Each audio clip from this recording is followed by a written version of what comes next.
Got to get it in. Justice Smith. Jabari for three and the win. Yeah! He got it!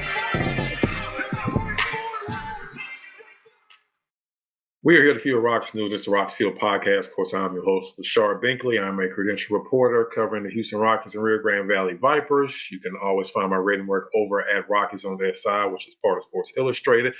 And, of course, you can find me on Twitter, X, at Binkley Hoops. And, of course, we are talking about the breaking news that just came down around 20, 30 minutes ago, where the Houston Rockets and Dorian Finney Smith have agreed to a 4-year, $53 million contract, which brings, of course, Finney Smith to the Rockets. Earlier in the day, we found out that the Rockets were prioritizing, at least that's what the report said, they were prioritizing replacing Dillon Brooks, what he brought as a 3-and-D wing, as Dillon Brooks shot 39% last year, which was a career high. Of course, still brings the tough defense, even though he had kind of lost a step on the defensive end the last year or so. Now they bring over Dorian Finney Smith, who over the last 3 years has shot 43%, 41%, and 39% from three-point range. A little bit later in the show, I want to kind of give you my overall thoughts on bringing him to the team. But for now, I want to kind of give you a little insight on what Dorian Finney Smith would bring to the Houston Rockets.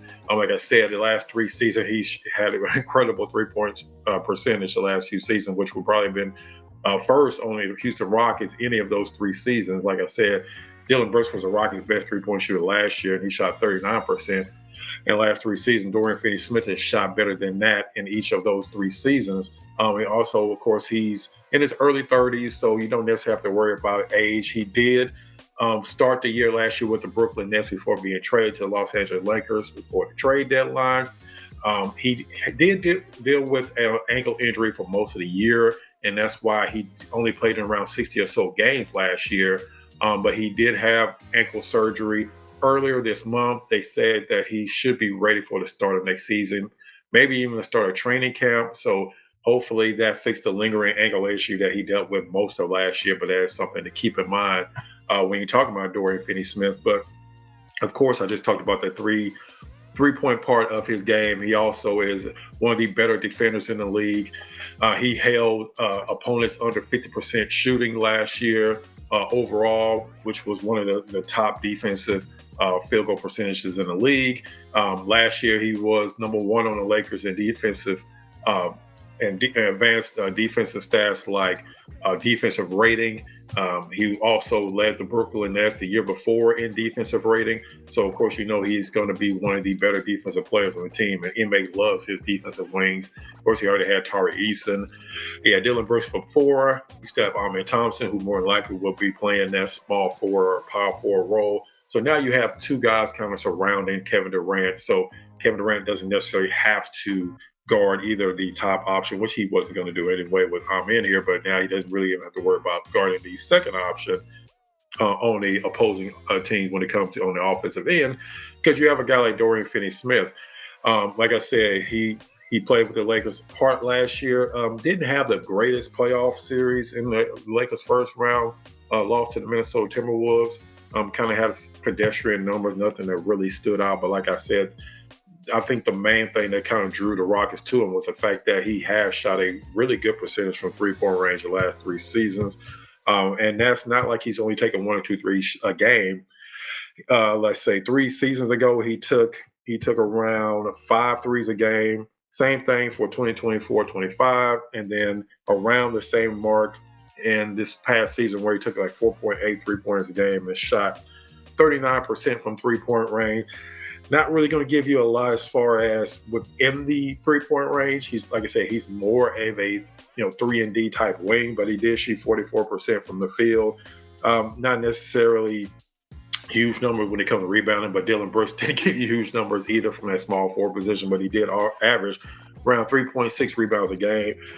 Notice that stood out. He's averaged a steal a game every single year of his career except his rookie season. So since his rookie season, he's averaged over a steal a game for every season since his rookie year. When it comes to his points per game, he did kind of drop off compared to his season before with Brooklyn. But again, you have to keep in mind, he was playing with Brooklyn. They didn't have anything they were necessarily playing for. People were getting up shots left and right on that team. So when he was playing for a playoff contending team, of course, his number dropped a little bit. I don't think the Rockets are really worried about that because at the end of the day, they're worrying about what he's going to bring as far as being a team player. He doesn't necessarily have to go out there and score 15, 16 points a game. That's not really what they're looking for when they're bringing in a Dorian Finney Smith.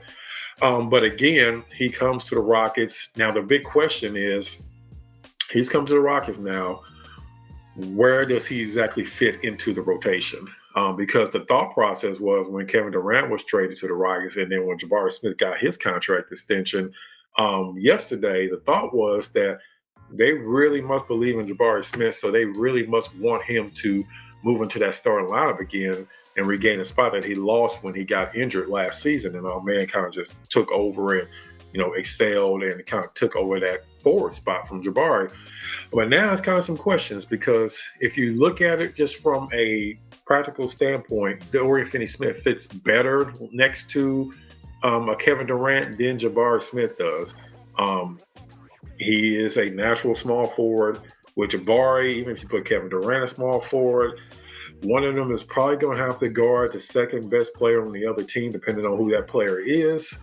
So it's kind of a clunky fit. Some people even thought maybe Tari Eason might sneak into the line just because of that. But now that you have a Dorian Finney Smith, that might change some things when it comes to whether Jabari is going to be starting next season. So that will be something interesting to watch. Who exactly will be filling in for that spot in the starting lineup, because we already know who four of the people are. Now we're just kind of waiting to see, okay, is it going to be Jabari? Is it going to be Dorian Finney Smith? Is it a fact of, is it going to be more matchup based? I think that if they're bringing in a Dorian Finney Smith, who, like I said, is in his early 30s, I have to believe that one of the conversations they have with him is that he will be possibly coming in as a starter, or he could have signed with other teams and not necessarily only had to sign with the Houston Rockets. A lot of teams are kind of up against that first apron, so they may not necessarily want to bring in anybody else. But he still would have had some options out there. So I have to believe that that was probably part of that conversation, is that he would be in the starting lineup. So that's something interesting to watch going forward. And of course, as the summer goes on, we'll be able to talk about that a lot more and more in depth. But that's one of the things that kind of stuck out for me when I heard about them bringing in Dorian Finney Smith, is where exactly does he fit in that rotation? And like I say, it's a good chance he'll be starting next year alongside Fred VanVleet, alongside Amen Thompson, alongside Kevin Durant and Alperen Sengun. So that's just something to keep in mind as far as that. Just my thoughts overall, just real quick. Like I said, it's going to be a real quick show. I plan to have another one this weekend, kind of going more in depth in all the moves the Rockets have made.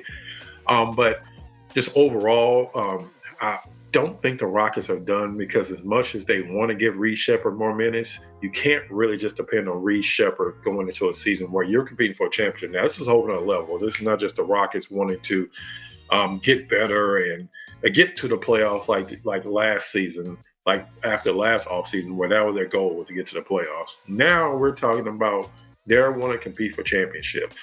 And as much talent as Reed Sheppard has, you really can't depend on most second-year guards that really didn't play point guard in college, didn't really get a lot of time playing point guard last year. Do you really want to go in the season as him being the primary backup guard on your team? I know they're bringing back Aaron Holiday, but again, Aaron Holiday is more of a back of the rotation type player. So I just think that the Rockets are still looking for that other guard. NAW out of Minnesota, Nicole Alexander-Walker was somebody that's been mentioned a lot as far as with the Rockets. But the problem with that is there are teams like Atlanta that has that cap room that the Rockets don't have that can possibly sign him. That he's been rumored to go to Atlanta, so that might be a little bit more difficult. Jordan Clarkson is working on a buyout. That's another option, even though he's not necessarily the most efficient guard in the league, and he's not really a true point guard. He's more of a tweener, more of a combo guard, sort of like an Aaron Holiday, but just at a higher level. That's somebody else to kind of keep in mind. And Dennis Schroeder, he's also a free agent, but at this point now, unless you're doing a sign and trade, it's going to be hard to sign him, because I don't know if he's necessarily going to want to take the veteran minimum. I think he's going to be able to get more than that from other teams. So I just think the Rockets aren't done, because you definitely still need some help in the backcourt. You need somebody else that can create their own shot.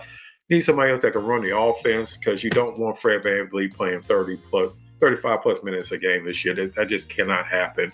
And the only way you can do that is if Reed Shepard just takes off this season, which will be great.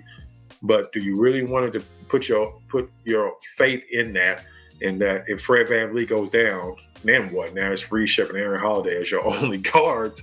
And I know Cam Whitmore's still there, but to me, he's more of a forward than necessarily a guard. And he's also somebody that's been on the trade, as far as trade rumors, possibly being on the trade block for the Houston Rockets. And they may use him and Jock Landale. And another real quick thing, Jock Landale, a decision on his contract was extended out to July 7 by both parties. So that lets you know that they've been communicating with Jock Landale that, yes, they are trying to work on a trade instead of just outright cutting him, because his contract is not guaranteed now until July 7. So one way or another, Jock Landale is not going to be on the team, but I think the Rockets are trying to use him as a trade chip to get him to another team, along with possibly Cam Whitmore, to try to bring in that guard. Another name that was linked to the Rockets was Luke Kennard, but I think now as you brought in Finney Smith, you definitely need to focus on the guard position. Now, something could be changing as I'm talking right now, because I'm not necessarily looking at the breaking news, so they could be bringing in somebody as I'm talking. But as of right now, I have to believe that that's kind of the next thing the Rockets are working on, is bringing in that guard to help out the backcourt. Because, like I said, at the end of the day, you still need help in the backcourt. Right now, you have Reed Shepard. That's really guards. You have Reed Shepard. You have Aaron Holiday. You have Fred VanVleet. And then Cam Whitmore, just kind of depending on whether you think he's a shooting guard or a small forward. I mean, that's pretty much it. So you definitely have to prioritize bringing in somebody to help your backcourt, especially as you know you're going to deal with injury. Dealt with injuries last year with Fred VanVleet, and then you saw the Rockets struggle just getting into their offense. So that's just something else to keep in mind, that you definitely want to, kind of figure out if you want to bring in anybody else. But just overall, the Rockets offseason has been great. I mean, all the moves they've made, from extending Coach Ime Udoka to getting Steven Adams a new contract, to working on a great deal with Fred VanVleet that gives you flexibility, to working out the new deal with Jabari Smith, and of course the big trade with Kevin Durant, and now bringing in Dorian Finney Smith. Like I said, I'm not gonna lie and say Dorian Finney Smith was the first person I would have prioritized, but the Rockets probably felt that that gives them the best chance overall, and that they probably feel like they can either bring in somebody to help out the backcourt, or maybe they just have that much confidence Reed Shepard's going to take that next step next year. We'll see how it plays out, because free agency is just starting. There's going to be buyouts. There's going to be players that thought they were going to get more money, and now all they can get is the minimum. And now they look at a Rockets team that's a championship contender, and they say, hey, I want to go play for that team, and I'll take the vet minimum for 1 year. So you never know what's going to work out. So the Rockets still aren't done. One way or another, I think they're going to bring in somebody else, especially in that backcourt. So it's just something to keep in mind. But I just want to give my quick thoughts on the Dorian Finney Smith trade. Our signing overall, it gives me Luke Mbah-a-Moute vibes. I don't know if a lot of people remember Luke Mbah-a-Moute, who played for the Rockets actually twice, but he really made a huge impact for the Rockets in the 2017-2018 season. He was playing great. I think a lot of people forget that he got injured right before the playoffs in 2018.